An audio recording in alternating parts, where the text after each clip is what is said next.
this. And you got people running for president of the United States who claim, at least to certain audiences, in certain venues, they claim they believe in this stuff, this creationist idea. Well, and I'm not sure they really do, but they're willing to appease an audience at that level. By the way, this is a turning point. This really is. The guy who is president of the United States right now said in his speech, climate change is not a hoax. He did say that. But he also says he's a Christian. For those listening to the podcast, Bill put his hands up to his face. He also says he's a Christian. The guy who's president of the United States. Trust the guy's chops. You got to pick. If you go deciding you're going to vote for a third party or not vote at all. Yep. You're wasting the one thing you get to do. The only way you can waste your vote is to vote. Uh-oh. Wasting. So I don't know if you and I see eye to eye on this, but if you go in nature, you examine a dandelion or a sea jelly or you only have two. You have boys and girls. You have males and females. When they play the World Series in a few weeks, they're only going to have two teams. These multi-team systems just don't work out. So you got to pick one or the other. Well, and I would just say that's a completely valid point. And the other argument is if you keep voting for the lesser of two evils, things just keep getting evil. That's a game theory way of looking at it. But if you think that everything breaks down into a dichotomy, that's exactly true. No, well, not everything, but a great many things. Oh, that's certainly the way people think. They love to clump into two and evil and good and so on. I agree with you completely on that. How about pretty good? How about better than the other one? Okay. Well, you're just reversing. That's the same as the lesser of two evils. But I mean, what are you going to do? What am I going to do? Let's talk about politics on you. In 2000, if Ralph Nader had not run, the course of human history might be quite different. This business of climate change is serious, and it's a very, as we say in sailboat racing, a near-run thing. Now, see, that's what you're doing. You're trying to get me sucked in with this sailboat racing thing because you know how into sailboat racing I am. See, I think we may have a slight difference of opinion on how much people can change their minds. And it's possible that I have a wildly self-selected sample because many people who have lost their religion or lost their testimony end up talking to me for a bunch of reasons. But I was raised in the Episcopal Church, Penn. Yeah. But I gave it a shot. Man. Well, that's exactly my point. I had a different experience with education than you did because I went to a phenomenally shitty school system in rural America, in the 70s, just the worst school system possible. And so I have a great deal of, I don't want to use the word faith, but a little bit of optimism that you can teach whatever shit you want in school and people will still be able to rise above it. I mean, if you allow the people who are paying for the schools to have a course on creationism, will they start to notice that the children who stick with creationism don't get into MIT? Will they start to notice that? I mean, and will the possibility that a student that is taught creationism in school would then watch Bill Nye or go on the internet and in between finding porno be able to get little hunks of evolution that would open their eyes? I mean, isn't there a little bit of an argument that the answer to bad speech is more speech and just flooding people with information they can then in some way figure out the truth? This is our dream. Yeah.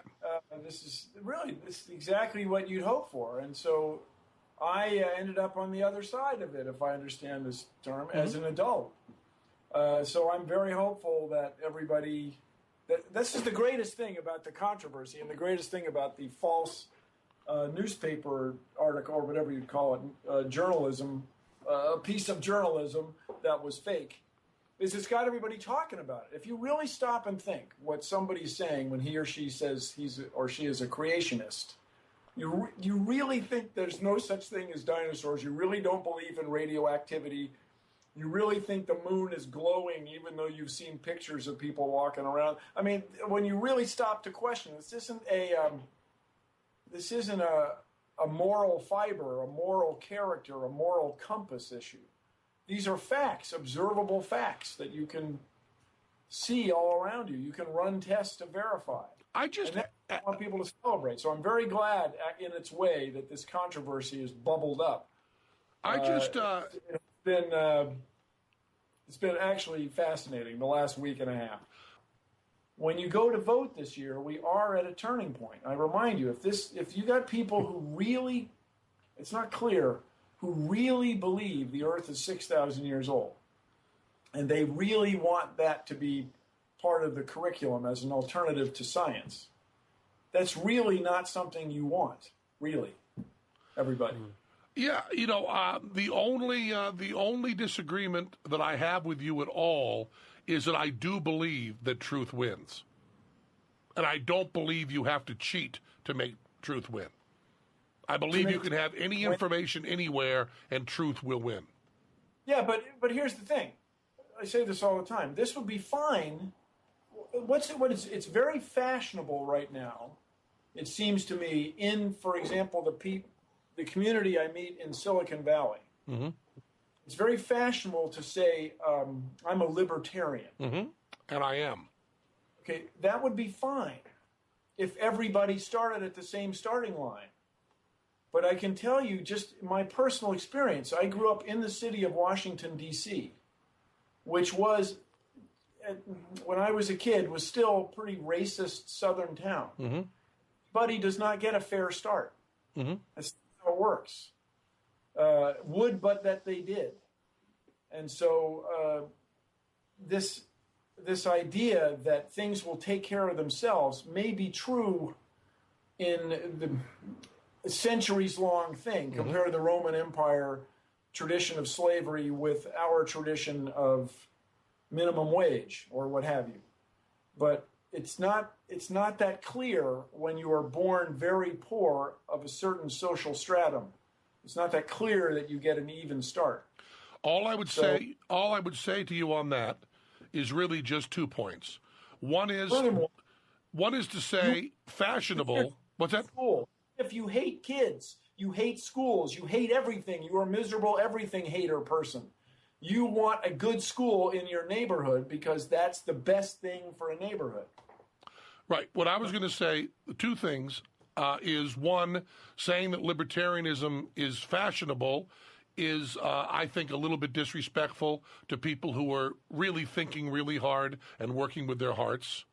And the other thing is you are claiming or implying, I guess, that the inequalities in the system are somehow fixed by a system that is not libertarian, and you have not suggested a system that fixes that all right away.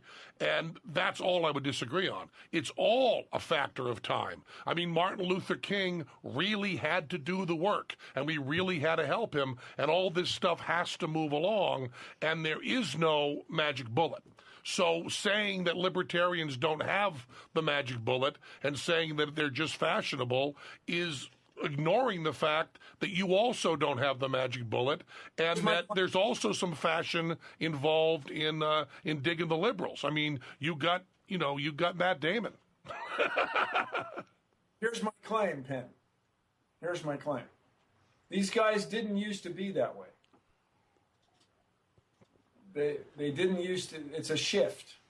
Right, and there's a lot of people who say that atheism is also just fashionable now.